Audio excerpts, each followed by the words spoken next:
শুভ সকালের শুভেচ্ছা সকলকে জানাই।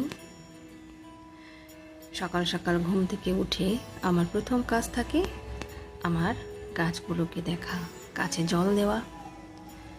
খুব ভালোবাসি আমি গাছ। জবা গাছটা বড় হয়েছে, ফুল এখনো ফোটেনি। গাছে জল দেওয়ার পর ঘরের কাজ সেরে আমি একবারে স্নান করে আসি। আজকে সকালবেলাও স্নান করে আমি আগে ঠাকুর পুজো করে নিয়েছি।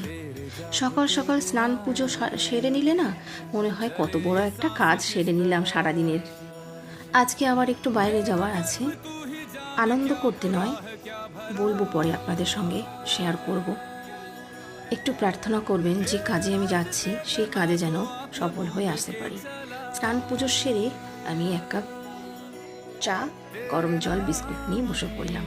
ধন্যবাদ ভিডিওটি দেখার জন্য।